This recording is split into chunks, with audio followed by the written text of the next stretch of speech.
আসসালামু আলাইকুম। সম্মানিত দিনী ভাই ও বোনেরা, কেমন আছেন? আশা করি সকলে ভালোই আছেন। আল্লাহ সকলকে ভালো রাখুক। দেখুন, আজকে আমি এমন একটা টপিক নিয়ে এসেছি যেই টপিকটি সকলেরই প্রয়োজন। সেটা হলো যে সামনে আমাদের রমজান মাস এবং সব থেকে মর্যাদাবান একটি মাস। তো ওই মাসের জন্য আমাদেরকে এখন থেকে কি প্রস্তুতি নিতে হবে, আমাদেরকে কি এমন কাজ করতে হবে যেটা প্রতিটি মুসলমানের জন্য করা খুবই জরুরি। তো সেই বিষয়গুলোকে নিয়েই আজকে সম্পূর্ণ ভিডিওতে আমি ফুটিয়ে তুলব এবং সকলে ভিডিওটি মনোযোগ সহকারে দেখতে থাকবেন। সুপ্রিয় ভাই বোনেরা, আল্লাহ পাক এই যে রমজান মাস, এই রমজান মাসে 30টি রোজা রাখাকে ফরজ করেছেন। কেননা সূরা বাকারার 183 নম্বর আয়াতে আল্লাহ পাক বলেছেন যে তোমাদের উপর এই রমজান মাসে রোজা রাখাকে ফরজ করা হয়েছে, অর্থাৎ অপরিহার্য করা হয়েছে। তো এই রমজান মাসে রোজা রাখা এটা আমাদের প্রত্যেকেরই জন্য ফরজ এবং প্রত্যেককেই করতে হবে। যদি কেউ কোনো কারণবশত ছেড়ে দেয় তাহলে সে গুনাহগার হবে এবং তাকে কাফফারা দিতে হবে। এ বিষয়ে অনেক কিছু মসলা মাসাইল আছে এবং এ বিষয়ে কি বিধান আছে, এর ডিটেলস যদি আপনারা জানতে চান তাহলে এই ভিডিওর লিংক আমি ডেসক্রিপশন বক্সে দিয়ে দেবো, সেখান থেকে আপনারা জেনে নিতে পারবেন।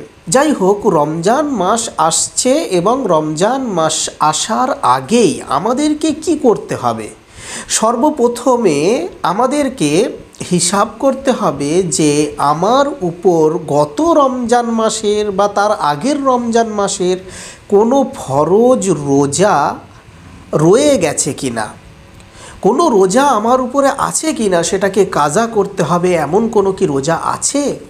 যদি থেকে থাকে, অথবা যদি কোনো ওয়াজিব রোজা আপনার উপরে থাকে, মান্যত করেছিলেন, তো এই রকমও যদি কোনো রোজা থাকে তাহলে তাকে রমজান মাস আসার আগে আগে সেটাকে সম্পূর্ণ করতে হবে, সেটাকে রাখতে হবে।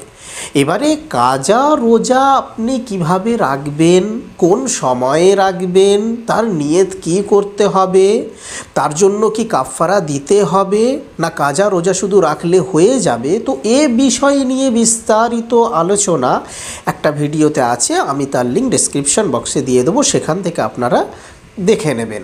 2 নম্বর যে বিষয়টি হলো, আমাদেরকে আল্লাহ পাকের কাছে চাইতে হবে যে আল্লাহ, সামনে রমজান মাস যেন আমরা পাই।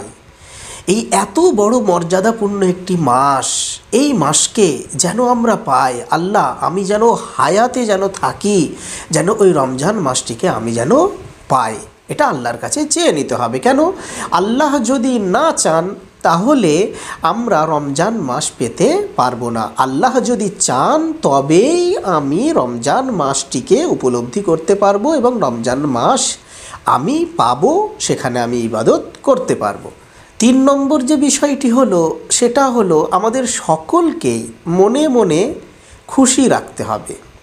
সকলকেই মনে করতে হবে যে সামনে এত বড় একটি মাস আসছে, যেটা ইবাদতের মাস।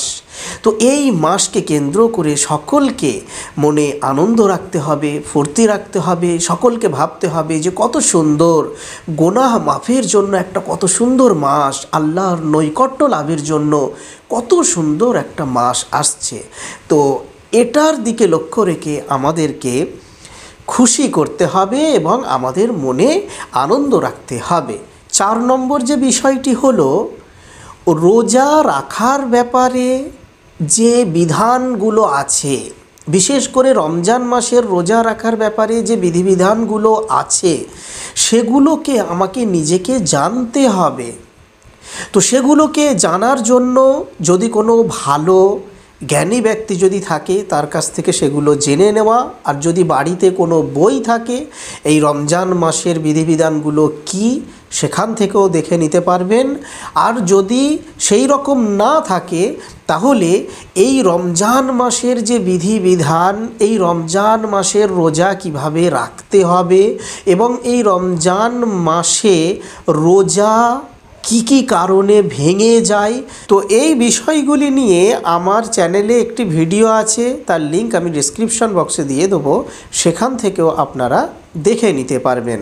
এবং আপনারা নিজে তো রোজার বিধিবিধানগুলো জানছেন, বিশেষ করে খুঁটিনাটি যে বিধিবিধানগুলো থাকে সেগুলো তো আপনারা জানছেন, তার পাশাপাশি নিজের পরিবার বর্গকেও এই রোজার বিধিবিধান সম্পর্কে অবগত করানো, এটাও হচ্ছে আপনার দায়িত্ব, এটাও হচ্ছে আপনার একটা কাজ। নিজে জানবেন এবং তার সাথে সাথে নিজের পরিবারের লোকেদেরকেও জানাবেন, যাতে তারাও ভালো করে ওটা যেন জানতে পারে। এর পরের বিষয়টি হলো যে রমজান মাস আসার আগে যেহেতু 30টা রোজা আমাকে রাখতে হবে, তো তার জন্য শারীরিক দিক থেকে প্রস্তুতি নেওয়া। যদি শরীরে কোনো কমজোরি থাকে তো সেটার জন্য যা কিছু প্রয়োজন সেগুলোর দিকে দেখা, শরীরকে প্রস্তুত রাখা রোজা রাখার জন্য। যেমনভাবে কোনো ইবাদত যদি করতে হয়, বিশেষ করে নামাজ পড়া, তো এই নামাজ পড়ার আগে আমাকে তো প্রস্তুতি তো নিতে হবে। নামাজটা যে আমি পড়ব তাহলে সেটাকে কিভাবে পড়ব সেটার জন্য আমাকে প্রস্তুতি নিতে হয়, বিশেষ করে অজু করা এবং শরীরটাকে ঠিক রাখা, যাতে আমি রুকু সেজদা যেন করতে পারি, নামাজটা যেন ঠিকঠাকভাবে যেন আমি পড়তে পারি। তো নামাজ পড়ার আগেও আমার শরীরের দিকে দেখা, আমাকে প্রস্তুতি নেওয়া। অনুরূপভাবে রোজাও যখন আমি রাখবো, রমজান মাস আসছে, 30টা রোজা ধারাবাহিকভাবে আমাকে রাখতে হবে, সেজন্য তার আগে শরীরের দিকে একটু নজর দেওয়া, শরীরটাকে ঠিকঠাক রাখা, যাতে 30টা রোজা রাখতে যেন কোনো অসুবিধা না হয়। তো এই যে বিষয়গুলি ছিল এগুলো সব মৌলিক বিষয়, যে রমজান মাস আসার আগে আমাকে কিভাবে প্রস্তুতি নিতে হবে, কি কি কাজগুলো আমার জন্য অপরিহার্য এবং যেগুলো করলে আমি রমজান মাসে সঠিকভাবে ইবাদত করতে পারবো, সঠিকভাবে আল্লাহর নৈকট্য আমি লাভ করতে পারবো এবং সঠিকভাবে আমি রোজা রাখতে পারবো। তো এই সমস্ত বিষয়গুলি নিয়ে আজকের এই সম্পূর্ণ ভিডিওতে আমি আলোচনা করলাম। যদি আপনাদের পছন্দ হয়, যদি আপনাদের ভালো লাগে, তাহলে আপনারা আমার জন্য দোয়া করবেন এবং পুরো উম্মতের জন্য দোয়া করবেন এবং বিশ্ববাসীর কল্যাণের জন্য দোয়া করবেন। আসসালামু আলাইকুম ওয়া রাহমাতুল্লাহি ওয়া বারাকাতুহু।